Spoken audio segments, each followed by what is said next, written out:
जो मिक्सी का प्रैक्टिकल है वो करेंगे। तो जैसे बाहर का व्यू तो आपने देख रखा है मिक्सी का कैसा होता है। ये इसके अंदर मतलब घूमने वाला भाग है, यहाँ पे मग रखते हैं, जो भी जूसर होता है वो रखता है, और ये इसकी इनपुट सप्लाई लीड है, ये है। इसमें यहाँ पे देख सकते हैं, तो यहाँ पे तो इसका सप्लाई इसके अंदर आ रही है नहीं आ रही है उसका इंडिकेटर, और ये है इसका स्विच। ठीक है, इसको कौन सा स्विच बोलेंगे, रोटरी स्विच या इंटरमीडियम स्विच, ठीक है, या फिर रोटरी स्विच। ठीक है, तो इस प्रकार से ये है। और ये कितने वाट की है, 1000 वाट की इसके अंदर मोटर लगी हुई है। और यहाँ पे जैसे यहाँ पे देखते हैं तो ये इसके बेस प्लेट होंगे। यहाँ पे एक पंखा लगा हुआ है जो हवा को इधर से उधर मतलब जाने के लिए एयर कट है। ठीक है, इस प्रकार से। और एक यहाँ पे हमारा जो स्विच है ऑटो कट वाला, तो रीसेट बटन या ऑटो कट बोलते हैं उसे। तो वो क्या है कि खराब हो गया, आज इसको रिप्लेस भी करेंगे और इसको देखेंगे अंदर से, इस अंदर जो कैसी डिजाइन है, किस प्रकार की टेपिंग है, कौन सी मोटर है, बियरिंग कौन से हैं, सब कुछ देखने वाले हैं। तो इसको जल्दी से करते हैं अपन ओपन। तो ओपन करने के लिए इसके नीचे साइड में यानी कि स्क्रू है, तो स्क्रू ड्राइवर की सहायता से हम सबको खोल लेंगे। ओपन, इसके नीचे का जो कवर था ये सीधी इस प्रकार से, तो इसके नीचे का कवर हमने हटा के इधर रख दिया है, और कवर के अंदर ये हमारा एक स्विच था, लाओ स्विच दो, ये तो ये हमारा जो रिसेट बटन या पुश बटन, ओवरलोड रिले, सब कुछ इसको बोल सकते हैं आप। क्योंकि रिसेट बटन भी है, क्योंकि हमारी जो ऑटो हो जाती है मिक्सी, उसको भी रिसेट करते हैं हम, और ओवरलोड के कारण ये ऑटो कट हो जाता है, तो उसको वापस हम सर्किट में जोड़ते हैं। तो ये सप्लाई की सीरीज क्रम में लगता है, अभी भी देखेंगे इसके अंदर सप्लाई की सीरीज क्रम में है या नहीं है। तो यहाँ पे देखो, ये यहाँ से तो एक फेज की सप्लाई आ रही है, और एक जो हमारा ये रेड कलर का वायर जा रहा है, ये जा रहा है हमारा जो इंडिकेटर है, एलईडी लैंप लगा हुआ है छोटा सा इसके अंदर, उसके लिए, और न्यूट्रल उसके पास डायरेक्ट जा रहा है। तो देखो ये हमारी जो 3 कोर की केबल है, इसके अंदर एक तो अर्थिंग है, एक न्यूट्रल है ब्लैक का, और रेड फेज है। तो फेज पर लगाया गया है इसको इस प्रकार से, और फिर ये मिक्सी के अंदर जो मेन टर्मिनल जा रहा है उसके अंदर लगाया गया है। अगर मान लो इसको ओपन रखेंगे तो हमारी मिक्सी चलने वाली नहीं है, तो इसको जब इस प्रकार से लगाएंगे तो भी हमारी मिक्सी चलेगी, या फिर इन दोनों को एक जगह हम कॉमन कर देंगे तो भी हमारी मिक्सी चलने वाली है। लेकिन इस प्रकार से दोनों को एक जगह जोड़ देंगे, तो जोड़ने से ये जब ओवरलोड हो जाएगी हमारी मोटर, मिक्सी की मोटर, तो ये उस समय ट्रिप नहीं होगी, और ट्रिप नहीं होने के कारण हमारी मोटर जल सकती है। तो इसलिए सेफ्टी के लिए ये लगाते हैं। कितने एम्पेयर का ये, 2.7 एम्पेयर का, और वोल्टेज कितनी है इसकी, 230 वोल्टेज और 50 हर्ट्ज, और मेड इन इंडिया। हम ये वाला रिप्लेस करने वाले हैं। अब जो ये वाला बटन देख रहे हैं, इसके अंदर ये वाला जो टर्मिनल पॉइंट है, ये रेड कलर का बटन, यानी कि की भी बोल सकते हैं आपको, तो ये टूट चुका है। ठीक है, तो इस प्रकार से इसको हम चेंज करेंगे। खुली खुला पार्ट्स पूछ सकते हैं, टेपिंग का है वो पूछ सकते हैं। तो सबसे पहले, ठीक है, तो यहाँ पे देखो ये हमारी सप्लाई लीड है। ठीक है, अब सप्लाई लीड के अंदर यहाँ पे कितने टर्मिनल है, 3 टर्मिनल। तो इनके अंदर तीनों टर्मिनल कौन कौन से आपको पता है? ऐसा भी कोई है जिसको पता नहीं है? पता है, ठीक है। तो फेज, न्यूट्रल और अर्थ। अर्थ का आपको मोटा वाला, और यहाँ पे लाइन लिखा हुआ है तो फेज, न्यूट्रल एन लिखा हुआ है तो न्यूट्रल। इस प्रकार से ये अर्थिंग मोटा क्यों लेते हैं वो बताएंगे आपको, जैसे वीडियो अभी जिससे रिलेटेड है वो। ठीक है, हाँ, मतलब जैसे बताई दो, आपने पूछा है, तो ये मोटा इसलिए लगाते हैं, मोटा ही नहीं है, साथ में आप देखेंगे इस साइड से, देखो ये सबसे लंबा भी है। ठीक है, क्यों? क्योंकि अगर मान लो पहले फेज वाला कनेक्ट हो जाएगा, न्यूट्रल वाला, अर्थिंग वाला कनेक्ट नहीं होगा, और इसके अंदर किसी प्रकार का कोई लीकेज रहेगा, तो आपकी बॉडी में से करंट प्रवाहित हो जाएगा और आपको झटका लग जाएगा। तो क्या इसको लगाने का पर्पज ठीक हुआ? नहीं। तो इसीलिए इनको छोटा रखते हैं और इनको बड़ा। ये छोटा इसलिए होता है कि इसके बाद में इनका संपर्क हो, ताकि अगर मान लीजिए हमारी जो भी मशीन है उसकी बॉडी में से धारा का प्रवाह हो रहा है, लीकेज करंट, तो वो लीकेज करंट डायरेक्ट अर्थिंग में से ग्राउंड में चला जाए, और हमारी सेफ्टी के लिए ऐसा करते हैं। और मोटा इसलिए रखते हैं कि अगर मान लीजिए अर्थिंग का प्रतिरोध कम रहा तो करंट हमारी बॉडी के माध्यम से प्रवाहित हो सकता है, उस समय हमें करंट का झटका लग सकता है। तो इसलिए इसको मोटा और लंबा रखा जाता है। सर इसमें फेज और न्यूट्रल हमेशा के लिए कौन कौन से हैं? फेज ये वाला, अब ये सारी चीजें इसी में पूछना जरूरी थोड़ी है। ये बस इमेज। ठीक है, जैसे कि आपका सॉकेट होता है उसके अंदर, तो आप जैसे कि अर्थ फेज बोलते हो, फेज अर्थ सप्लाई को अर्थ फेज, तो उसी प्रकार से अर्थ फेज ने आपको न्यूट्रल फेज बोलना है। तो बाएं साइड में तो न्यूट्रल, और दाएं साइड में फेज। अब ये जैसे कि इस प्रकार से लगाओगे आप, तो इसमें बाएं साइड कौन सा आपका, न्यूट्रल।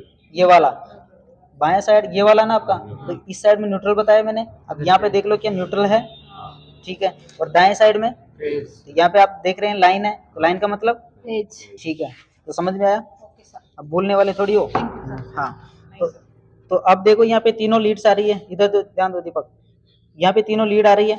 तो एक तो हमारी अर्थिंग की है, अर्थिंग का कलर कौन सा होता है, हरा। हरा।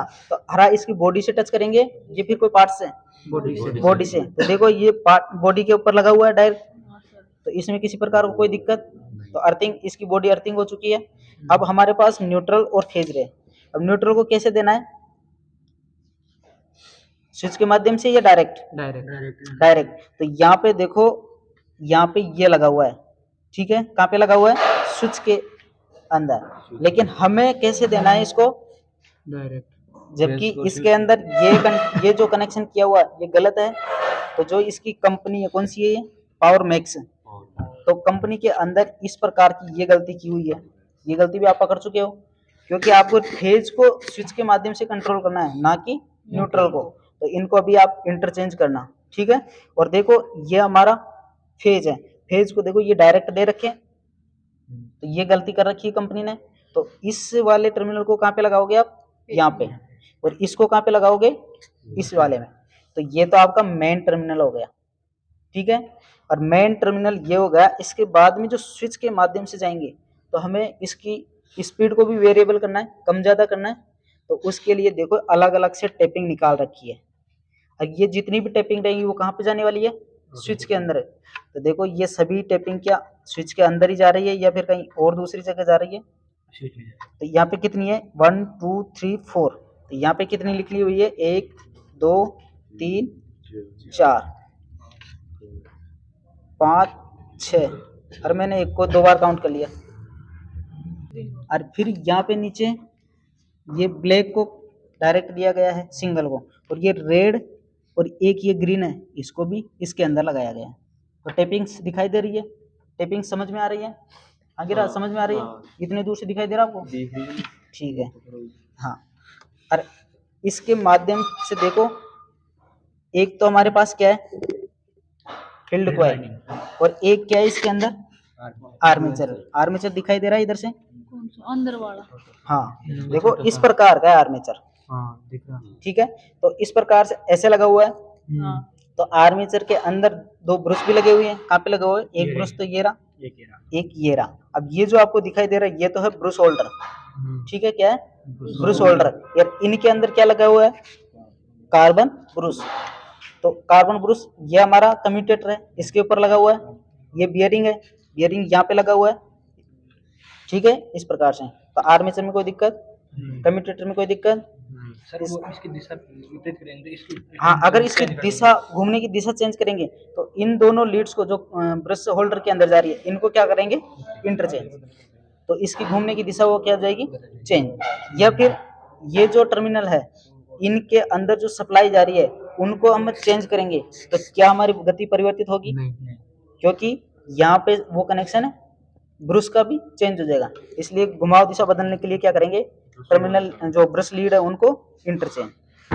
बाकी और इसके अंदर समझने वाली जो चीज़ें थी मैंने बताया। ये इसकी बॉडी है, ये इसका स्विच हो गया, और ये इसका मोटर हो गई, ठीक है। और कोई क्वेश्चन, इसके अंदर फेज और न्यूट्रल को गलत कंट्रोल कर रखा था हमने, न्यूट्रल को तो डायरेक्ट दे रहे हैं इसके अंदर, ये हमारे स्विच के अंदर डायरेक्ट दे दिया, ठीक है।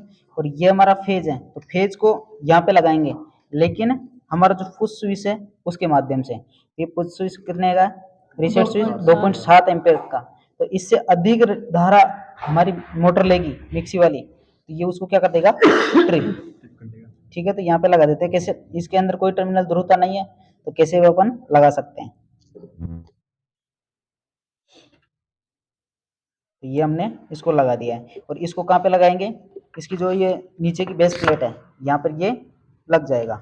तो इस प्रकार से हमारी मिक्सी ठीक होके तैयार हो गई है, ठीक है। ठीक है, तो ये हमने इसके अंदर लगा दिया है, इधर से इसका स्क्रू इसके अंदर टाइट कर दिया है। और अब ये हमारी टर्मिनल लीड्स है इसको यहाँ से इस प्रकार से फिक्स कर देंगे इसके अंदर से, और इसको यहाँ पे लगा देंगे। अब ये ध्यान रहना चाहिए कि हमारे जो वायर है ये टेपिंग्स है, ये मोटर के मतलब जो घूमने वाला पार्ट्स है उसमें फंसे ना, इसके लिए इसको दूर कर दे। अब अच्छे से हमने इसको लगा दिया है। अब जैसे कि ये इसका स्क्रू वाला जो पॉइंट है वो इसके मतलब मैच होना चाहिए, तब जाके यहाँ पर स्क्रू लगेंगे।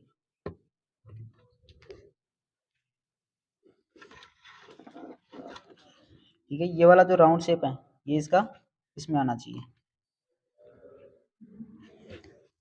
अब एक एक करके स्क्रू लगा देंगे। इसको कंप्लीट इसको फिट कर दिया है।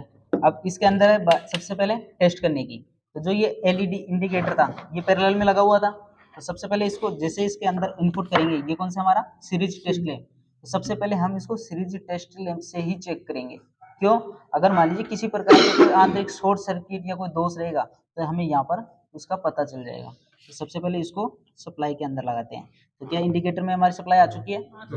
आ चुकी है, ठीक है। यहाँ से सप्लाई आ रही है यहाँ पे। तो जैसे ही इसको एक राउंड पे घुमाएंगे, देखो हमारी, देखो यहाँ पे हल्की सी रोटेट कर रही है और यहाँ पे भी ये भी रोटेट कर रही है, ठीक है। दूसरा स्टेप, तीसरा स्टेप, तो देखो अब इस समय देखो बिल्कुल कम रोटेट कर रही है, और इस समय देखो थोड़ा सा तेज, इस समय थोड़ा सा और तेज। अब क्या कि ये तो सीरीज क्रम में था, अब हमने क्या कर रहे हैं पैरेलल, इसको पैरेलल कर देते हैं और फिर इसको चला के देखते हैं। हमारी मिक्सी आराम से चल रही है। तो एक स्टेप, दो स्टेप, तीन स्टेप। अब आप आवाज से पता लगा सकते हैं कि कौन सी जगह तेज है, ठीक है। सीरीज में इसकी वाट क्षमता कितनी है? 1000 वाट। और ये कितने वाट का है? 60 वाट का। तो आपने सीरीज पैरेलल पढ़ा है, तो सीरीज के अंदर जिसकी वाट क्षमता अधिक रहती है वो वोल्टेज कम खपत करता है, और जिसकी वाट क्षमता कम होती है वो वोल्टेज ज्यादा खपत करता है। तो वाट क्षमता इसकी अधिक है या इसकी अधिक है? इसकी अधिक है, तो इसके अंदर वोल्टेज ड्रॉप कम रहेगा और इसके अंदर वोल्टेज ड्रॉप ज्यादा रहेगा। तो इसीलिए हमारा लैंप अधिक प्रकाशित हो रहा था, ये देखो सीरीज क्रम में, जबकि हमारी ये कम रोटेट कर रही थी। अब इसको जैसे ही देखो, इधर ध्यान दो, जैसे ही इसको पैरेलल में कनेक्ट करते हैं तो हमारी मिक्सी ऑन हो रही है। अब इस समय अगर मान लो इसको सीरीज में करेंगे तो धीरे धीरे इसकी स्पीड कम होगी। क्यों? इनकी वाट क्षमता के तुल्य। अगर मान लीजिए यहाँ पर हम 500 वाट का जो भी उपकरण लगाएंगे, लोड लगाएंगे, तो इसकी वाट क्षमता इसकी बजाय कम रहने वाली है, तो भी इस वोल्टेज ड्रॉप ज्यादा रहेगा। अगर मान लीजिए ये 1000 वाट की है तो इधर हम 1500 वाट का कोई लोड लगाएंगे तो ये तेज चलने वाली है। यानी कि सर कोई समझ में आ गया? ठीक है। इधर तो स्टेप 1 2 3, ठीक है। अब इस साइड पे इसका फुल स्पीड, ठीक है। ये उस समय उपयोग लेना है, मान लीजिए इसके अंदर ऐसा कुछ हम आइटम पीस रहे हैं जो यानी कि लोड अधिक लेगी हमारी मोटर, तो उस समय जैसे छोड़ेंगे हम तो ये बंद हो जाएगी, फुल की तरफ करके उसको। हाँ।